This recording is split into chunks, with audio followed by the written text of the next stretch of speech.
Hey guys, so I was doing some research for Newswave, getting set up for tonight when I record so I can go live tomorrow morning, and I was going through stuff and I found out that now the Switch technically has a Super Nintendo controller that you can sync up to it because the brilliant minds over at 8BitDo or 8BitDo, however you want to pronounce them, people tell me I'm wrong no matter which way I go with it because I think most people pronounce it different ways.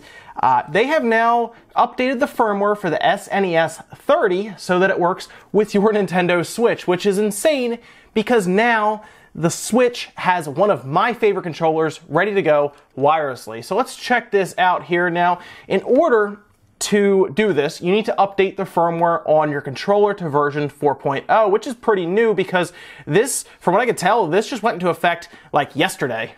So it's pretty new.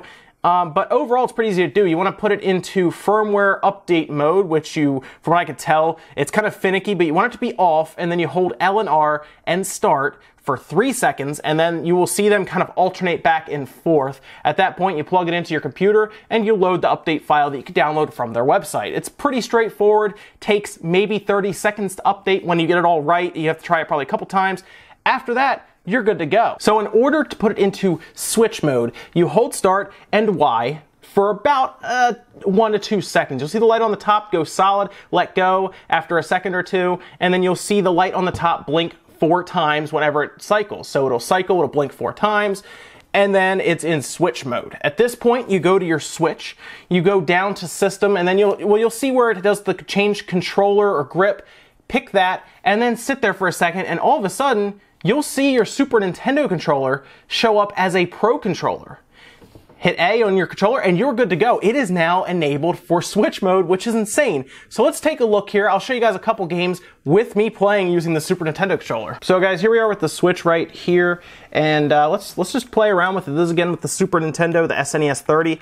So let's, I'm just gonna jump in over to Wonder Boy here. Maybe not. You know, I'll just start software. I don't need to update right now. And we'll just jump over to Wonder Boy and try it out with this Super Nintendo 30 controller, then we'll check out Mario Kart as well. Okay, so real quick, here we go with the Super Nintendo 30. All the buttons feel good, left, right. Everything's mapped well, too. I think this is basically the Pro controller here. I'm not sure where those bottom triggers would go, though. That's the only thing I'm a little confused about. Those all work. That's great. Jump. Hey, let's see. What is... Okay, yep, that works, too. Everything here so far looks good. Again, I'm not really sure how they would go about the bottom triggers. That's the only thing that's a little interesting to me is how they would go about doing that. You know, let's jump out of here. Now to go back to the home menu, you hit down and select. So you hold down and select and it should kick you back to the home menu just like that. So yeah guys, here we are with Mario Kart. It feels, actually it's pretty funny, it feels very similar to like the Super Nintendo kind of, if any of you guys are old enough to remember the Super Nintendo's Mario Kart, or if you're a little younger and you went back and played it. This feels awesome though. This is really cool. I'm really liking the Super Nintendo controller for this. Now, L looks like it is for throwing items, and it looks like R does the same standard with drifting.